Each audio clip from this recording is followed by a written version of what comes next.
That may be the greatest catch I've ever seen in my life.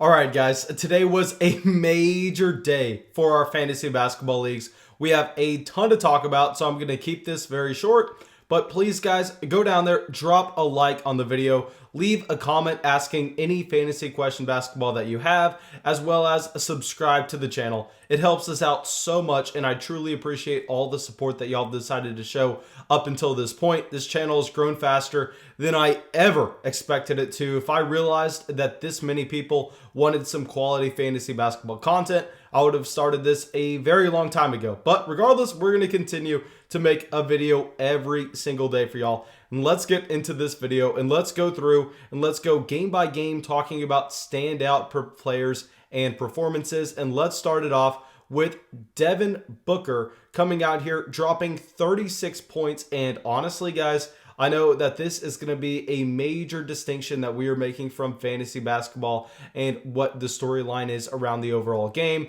We see a game from Devin Booker where he has 38 minutes in it, 36 points, and you naturally assume, okay, hell of a game from Devin Booker, most likely going to heavily contribute to me winning my fantasy matchup this week. Yeah, you look at it, and also he only has 3 rebounds, 3 assists, shot 10 from 21 from the field. And this is why I really did not like drafting Devin Booker at the very beginning of fantasy drafts this season. While yes, he is an elite scorer, could honestly lead the NBA in scoring this season, that is in the range of outcomes.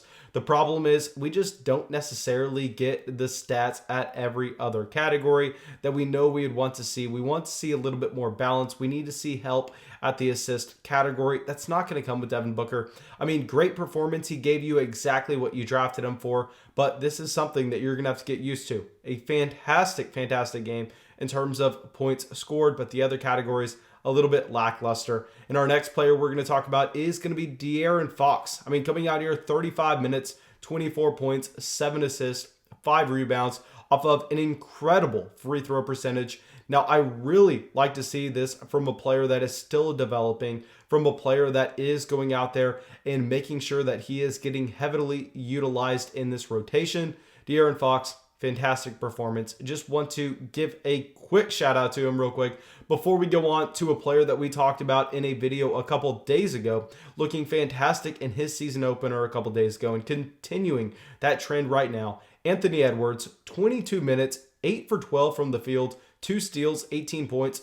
I mean, this is a player that is, I don't want to say dominating, but heavily surpassing my expectations early on in his NBA career. I really was not looking at Anthony Edwards as an elite college basketball prospect coming into the NBA. I really did not see him in his overall profile to be the same type of player as someone like Ja Morant or someone like Zion Williamson. But it looks like that this team took him for the exact right reasons.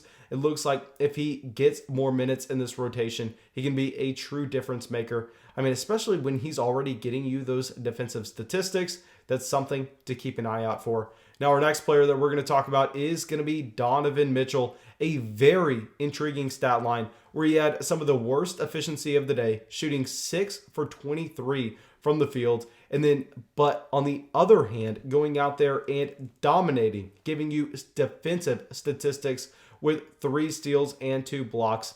I mean, really not too much to take away from this. We are going to see Donovan Mitchell kind of regress back to what we had seen in a year previously, and that he is going to be that player that is giving us decent statistics at almost every category, but not a true difference maker. And now our next takeaway is going to be going over to the Toronto Raptors, playing in Tampa Bay right now. But it looks like they are going to be running out a very shallow rotation. I mean, 9 players today in the rotation. Pascal Siakam had a ridiculous amount of usage of 43 total minutes, 15 rebounds, 16 points, and 8 assists. Came very close to hitting that triple-double.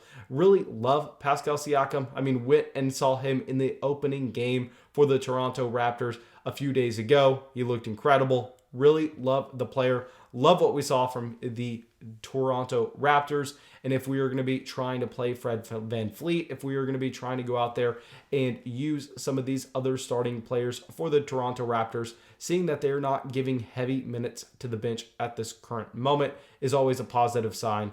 Now, our next player that we're going to talk about is someone that looks like he is just flat out breaking out. And this is going to be Dejounte Murray coming out here having a triple-double, 10 rebounds, 10 assists, 11 points. You love to see it. I mean, a player that I'm going to be completely honest, I am a massive homer on, as I am a San Antonio Spurs fan. Really, in my opinion, the only exciting player for the Spurs right now, unless you want to look at Lonnie Walker. Really don't want to include LaMarcus Aldridge or DeMar DeRozan in that conversation. Dejounte Murray, extremely excited to see this after coming back from that injury.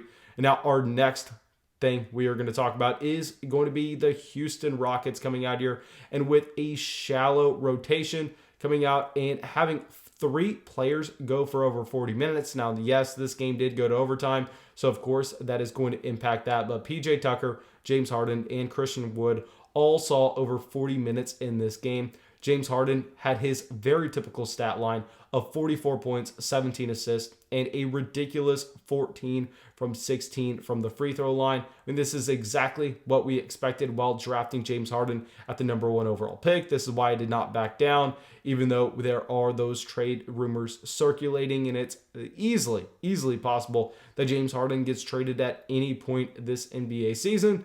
But yeah, I mean, this is why you drafted him, the usage in his offense, and it's very encouraging if you're trying to play some of the other players in this offense, if we are going to be seeing this team continue to run a more shallow rotation.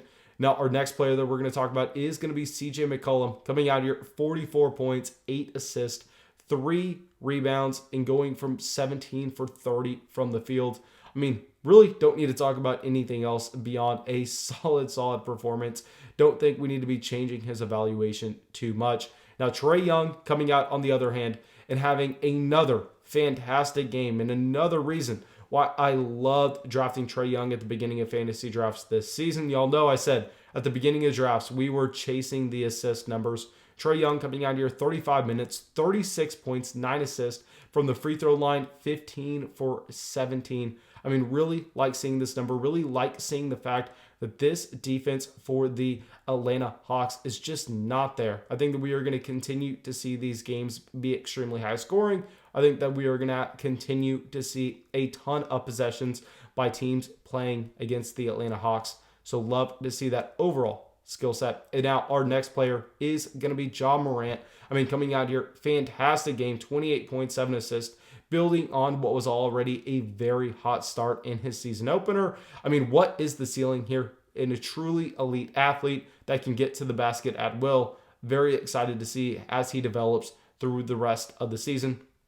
Now, our next player is going to be Shea for the Oklahoma City Thunder. I mean, coming out here, 24 points, 9 assists, 7 rebounds, hitting a game winner. Really like to see another player that's stepping up early on in his NBA career. Clearly, he had a fantastic rookie season, and we would only expect him to build on it. But obviously, it's something to project, and there's another thing if we're going to see it actually happen, and it looks like we are seeing it happen. And now Bradley Beal is going to be the next player that we were talking about. 39 points, 7 rebounds, 5 assists. Clearly, what we need to talk about when we're looking at this Washington Wizards team is how bad the defense is. I mean, how fast-paced this offense is going to be and how bad the defense is going to be. This is going to be a matchup that we are attacking so often, and love to see also on the Washington Wizards, Russell Westbrook come out with another triple-double, 15 points, 12 assists, and 15 rebounds. Like I said, guys, I mean, these games are going to be extremely high-paced. These games are going to have very bad defense played in them. This is why I was telling y'all that we were targeting these Washington Wizards players going into the NBA fantasy season. Because what you want is you want a team that's going to push the pace offensively, and you want a team that's going to be very bad on defense, and that's going to jack up the possessions, that's going to jack up the overall rebounds, assists, points that we are getting from these players. And yes, I know the efficiency may not necessarily be there, but the efficiency is going to come on a player-to-player basis. And we know if the overall offense is elevating in terms of the possessions, we can go and we can handpick the efficiency from the players.